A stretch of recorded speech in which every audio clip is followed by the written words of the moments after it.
کچھ اصول نہیں طے کر لیتے. ایک تو پہلی بات یہ ہے کہ فوج جو ہے نا اس کو اپنے دائرہ کار میں رہنا ہوگا. وہ دائرہ کار سے باہر جاتی ہے اور یہ بات ہر ایک پہ آیا ہے. وہ ہم کہہ دیتے ہیں جی اسٹیبلشمنٹ لیٹس, میں نے پہلے بھی آپ کے پروگرام پہ یہ کہا, لیٹس بی ویری آنیسٹ کہ we talking about the army. فوج کے کچھ مفادات ہیں, ان مفادات کے تحفظ کے لیے وہ سسٹم کو بار بار سسٹم میں گھستی ہے اور اس کو خراب کرتی ہے, تجربے کرتی ہے. اب میرے خیال میں ان تجربوں کا وقت جو ہے وہ گزر گیا, کیونکہ ان تجربوں سے ہمیں کوئی فائدہ نہیں ہوا.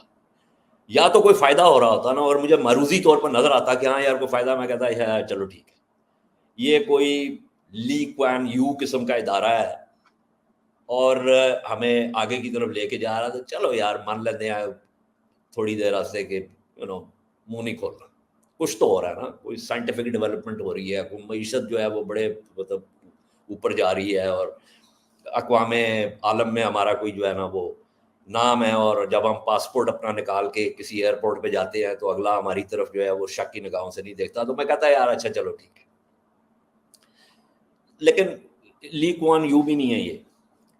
تو اس لیے جو ہمارا جس شخص نے ہمیں یہ ملک بنا کے دیا تھا, جس کی تصویر جو ہے وہ ہم نے لیگل ٹینڈرز پہ لگائی ہوئی ہے, تو وہ تو بنیادی طور پہ جمہوری آدمی تھا. وہ آئینی طور پہ اس نے یہ ملک آپ کو لے کے دیا تھا. تو پھر وہ جہاں سے شروع ہوا تھا اس پہ چلتے رہے. اور جو 50 کی دہائی میں جو جس قسم کی فضولیات ہوتی رہی یہاں پہ, وہ ان کو سیدھا کرنے کی کوشش کریں. تو اگر تو یہ معاملہ, میرے پاس کوئی انسائڈ ٹریک نہیں ہے اس کے اوپر, نہ ہی میں اس کے اوپر کوئی اسپیکولیٹ کروں گا.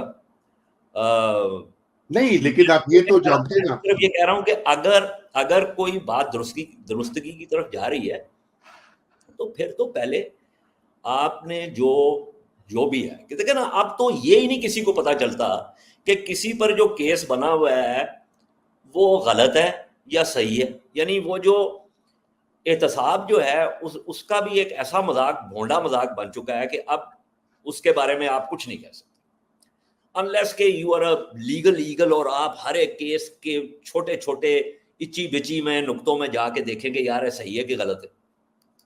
تو وہ تو ہر کوئی نہیں کر سکتا نا, میرے پاس تو I don't have the capacity to do that. تو اچھی بات ہے, لیکن پھر یہ جو حکومت آپ لے کے آئے ہیں جو کہ جس کے اوپر اتنا بڑا سوالیہ نشان ہے, اس کی جائزیت پر ہی سوالیہ نشان ہے. جس کی جائزیت پر سوالیہ نشان ہے اس نے اٹھا کے ایک آئینی ترمیم کر دی ہے, اور وہ ترمیم بھی جس طریقے سے ہوئی ہے وہ آپ کو بھی پتا ہے, مجھے بھی پتا ہے. اس ترمیم کے مقاصد کیا تھے وہ بھی ہمیں پتا ہے. تو مجھے پھر لگتا ہے ترمیم کے مقاصد تو اب آپ دیکھیں, مجھے ایک بات بتائیں, آپ سینیورٹی کا پرنسپل تھا جی, ٹھیک ہے, ہیومن افیئرس میں کوئی چیز بھی فائنل سولوشن نہیں ہوتی. It's not a mathematical, it's not a numerical problem. ٹھیک ہے, کہ you go step by step اور اس کے بعد آپ کہہ دیتے ہیں Q E D. You can not Q E D human affairs. اس کے اندر کسی بھی جو بھی آپ ایک پاتھ وے لیتے ہیں اس کے پروز اینڈ کونس ہوتے ہیں. جی, سینیورٹی کے پرنسپل کا ایک کون یہ ہے کہ بھئی ہو سکتا ہے بندہ میڈیوکر ہو, ٹھیک ہے, یہ ایک علیحدہ بات ہے کہ ایسی کوئی افلاطون ایتھے نہیں پیدا کیتے.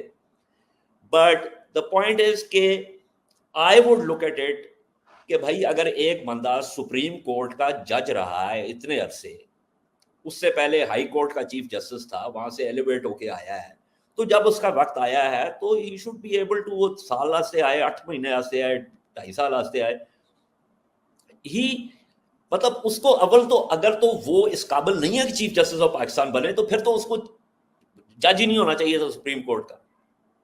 میں اسی لیے کہتا ہوں کہ آرمی میں بھی سینیورٹی پرنسپل ہونا چاہیے کہ بھائی ایک بندہ جو لیفٹنٹ جنرل ہے, یا تو اس کو لیفٹنٹ جنرل ہی نہیں ہونا چاہیے تھا, بٹ اگر وہ لیفٹنٹ جنرل رہا ہے, اس کی ایک کلیئر ٹریجیکٹری ہے, تو the senior most should go and become the army chief. Simple. ہاں, لیکن میری بات سنیں, اب کیا ہوگا, آپ پینل بھیجیں گے, ٹھیک ہے, پینل میں